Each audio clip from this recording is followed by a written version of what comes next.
नमस्कार, स्वागत है आपका। मेरा नाम है विपिन बेबाक। मेरे साथ मेरी सहयोगी सादाब रिजवी। धन्यवाद सर। कांग्रेस नेता और लोकसभा में नेता प्रतिपक्ष राहुल गांधी ने केंद्र की मोदी सरकार पर एक बार फिर दलित विरोधी होने का आरोप लगाया है। राहुल गांधी ने इस बार राष्ट्रीय अनुसूचित आयोग में 1 साल से खाली पड़े 2 पदों का हवाला देते हुए केंद्र सरकार को घेरा है। उन्होंने पूछा है कि अगर आयोग ही नहीं रहेगा तो सरकार में दलितों की आवाज कौन सुनेगा। राहुल गांधी ने शुक्रवार को सोशल मीडिया प्लेटफॉर्म एक्स पर लिखा कि भाजपा सरकार की दलित विरोधी मानसिकता का एक और सबूत देखिए। दलितों के अधिकारों की रक्षा करने वाले राष्ट्रीय अनुसूचित जाति आयोग का जानबूझकर उपेक्षित कर दिया गया है। इसके 2 अहम पद पिछले 1 साल से खाली पड़े हैं।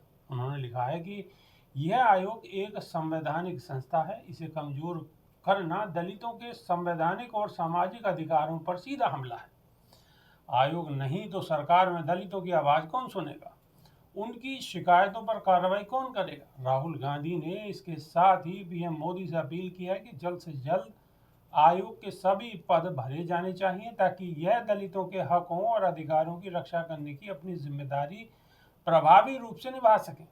विपक्षी पार्टियां पिछले 2-3 साल से लगातार केंद्र की मोदी सरकार पर दलित विरोधी होने का आरोप लगा रही हैं। लोकसभा चुनाव में इन आरोपों का असर भी दिखा और बीजेपी का एससी सीटों पर परफॉर्मेंस काफी खराब रहा। अब बीजेपी अपनी इस छवि से बाहर निकलने की पुरजोर कोशिश कर रही है। इसी कड़ी में यूपी सीएम योगी आदित्यनाथ ने राज्य के सफाई कर्मचारियों की न्यूनतम सैलरी 16,000 कर दी है। उन्होंने महाकुंभ में लगे 15,000 सफाई कर्मचारियों को 10,000 रुपये का बोनस देने का ऐलान किया है। सादाब रिजवी, बिल्कुल, वो 10,000 रुपये का जो बोनस देने का ऐलान किया है विभाग जी महाकुंभ के अंदर, जी, मैं तो ये मानता हूँ कि अगर उनको 1-1 लाख रुपए का भी बोनस दिया जाए तो वो भी कम होगा, क्योंकि 60 करोड़ लोगों का त्याग, मल मूत्र और जो उनका उत्सर्जित पदार्थ हैं मानव के, वो वहाँ पर इकट्ठा है और पूरा त्राहिमाम मचा हुआ है, सड़ा हुआ पड़ा है। पूरा कुंभ मेले का क्षेत्र, वहाँ पर नाक खोलकर कोई जा नहीं पा रहा है। खुद योगी आदित्यनाथ गए हैं, आप देख लीजिए, तस्वीरें वायरल हो रही हैं, सोशल मीडिया पर खूब पोस्ट की जा रही हैं कि मास्क लगा रखा है और दस्ताने पहन रखे हैं। अगर शुद्ध इतना ही गंगा जल है वहाँ पर, तो फिर दस्ताने पहनने की आवश्यकता क्यों पड़ी और फिर मास्क लगाने की आवश्यकता क्यों पड़ी? जहाँ पर लोग शुद्धिकरण के लिए जा रहे हैं, जहाँ पर लोग पाप धोने के लिए जा रहे हैं, जहाँ पर आस्था की डुबकी लगाने के लिए जा रहे हैं, जहाँ पर पानी की जगह अमृत स्नान का नाम दिया गया है जिस स्नान को, उस अमृत स्नान में महात्मा योगी आदित्यनाथ जैसे महात्मा, योगी, युग पुरुष, इस प्रदेश के मुखिया अगर जा रहे हैं तो ग्लव्स पहन के जा रहे हैं और मास्क लगा के जा रहे हैं। तस्वीरें वायरल हो रही है। तो अगर वहां पर वो सफाई कर्मचारियों को, आप कहना क्या चाहते हैं सादाब रिजवी, कि अगर मुख्यमंत्री वहां जाएं तो ग्लव्स पहन के ना जाएं, मास्क लगा के ना जाएं? वहां पे अगर करोड़ों लोग आए तो गंदगी तो होगी, स्वाभाविक है। तो अगर गंदगी से बचने के लिए अगर बाबा ने मास्क डाल लिया या ग्लव्स पहन लिए तो इसमें बुराई क्या है? तो गंदगी तो सुअर को दिखाई देती है, फिर कौन सुअर है? जनता फैसला करेगी विभाग जी। मैं तो नहीं कह रहा हूं इस बात को, योगी आदित्यनाथ खुद कह रहे हैं कि जिनको वहां गंदगी नजर आ रही है वो सुअर हैं, और गंदगी जिसको नजर आती है वो मास्क लगा के जा रहा है, दस्ताने पहन के जा रहा है। तो गिद्ध का भी जिक्र हुआ था। जिनको लाशें नजर आती है वो गिद्ध हैं, और जिनको गंदगी नजर आ रही है वो सुअर हैं। ये मेरा वक्तव्य नहीं है, ये सदन में खुद जो मुख्यमंत्री योगी आदित्यनाथ ने खूब कहा है और चिल्ला चिल्ला कर कहा है।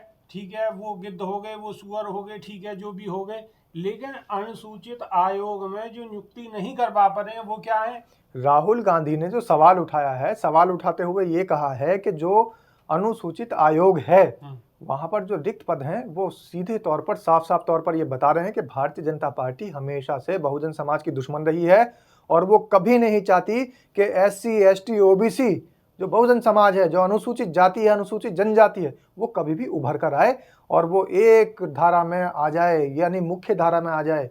वो चाहती है जो मालदार हैं, जो धनाढ़ लोग हैं, अंबानी, अडानी, मेहुल चौकसी, नीरव मोदी, विजय माल्या और जाने कितने सारे ऐसे जो धनाढ़ लोग हैं जो सरकार की गोद में बैठे हैं, या सरकार उनकी गोद में बैठी है ये तो पता नहीं, लेकिन जिनको सरकार हमेशा से चाहती है, जिनसे प्रेम दिखाती है, सिर्फ उन्हीं को दिखाना चाहती है कि वही मालदार रहें, वही अच्छा धना दे सादा रहे अवरीज भी हैं। और आप जो एक बात अनुसूचित बताइए, जाति के सादा लोग हैं वो अवरीज नीचे भी रहे जी। सादा अवरीज भी एक बात बताइए, 60 करोड़ लोगों ने अगर वहाँ पवित्र स्नान करा तो इसमें कोई दिक्कत है?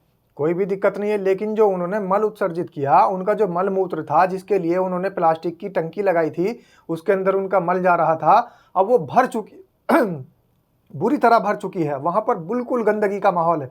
तो 60 करोड़ लोग, अंदाजा लगाइए, जब एक साथ एक जगह 60 करोड़ लोगों का मल इकट्ठा अब होगा, 60 करोड़ उसकी लोग, सफाई करने के अरे लिए लोग सादा बुलाए जा अवरीज भी रहे हैं। अगर 60 करोड़ लोग गए हैं तो मल त्याग तो करेंगे ही। बिल्कुल करेंगे। अब ऐसे थोड़ी वो पॉलिथीन में मल लेके आएंगे। अब उनकी जो सफाई कर्मचारी जो सफाई करेंगे, तो अब उनको याद आ रही है योगी आदित्यनाथ को कि अब उनको याद किया जाए, क्योंकि अब मैला ढोने के लिए कौन सी कौम आएगी, तो कौन आप सा सीधा समाज सीधा आएगा। ये कहो ना आपके भाई 10,000 रुपए कम है, 1 लाख रुपए 2 लाख रुपए दिए जाने बिल्कुल। चाहिए। और मैं तो ये मांग करता हूं कि जितने भी सफाई कर्मचारी हैं, पैर धोकर पीने चाहिए, जैसे नरेंद्र मोदी जी ने पैर धोए थे, नकली नकली जो है वो सेवक बना के, और मजदूर और वो जो सीवर साफ करने वाले थे उनके।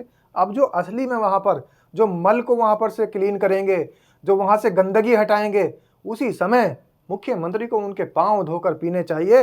तब पता लगेगा कि इनके अंदर भी, इनकी आत्मा के अंदर भी एक संत है, एक साधु है जो सबको समान अब देखता ये तो है। देखने वाली बात होगी किसकी आत्मा के अंदर संत है। अब पता नहीं आपके अंदर संत है या कोई दाढ़ी वाला है, ये किसी को क्या पता। ये तो आदमी खुद अपनी बातों से तो, अंतरात्मा खुद जाने। बेबाक जी, बातों से तो पता लगता है। खुद ही कह रहे थे कि जिनको गंदगी दिख रही है वो सुअर, और अब अगर गंदगी नहीं दिख रही तो फिर मास्क क्यों लगा लिया, फिर ग्लव्स क्यों पहन लिए। चलिए वो देश प्रदेश के मुख्यमंत्री हैं, कुछ भी कह सकते हैं, सब शासन प्रशासन उनके हाथों में है। इस पे ज़्यादा बोलना ठीक नहीं है, उचित नहीं है। आप कमेंट से अब रख कर कमेंट में अपनी बातें रख सकते हैं, क्या सही है और क्या गलत है। हमें इंतज़ार है और नई वीडियो में फिर रूबरू होंगे।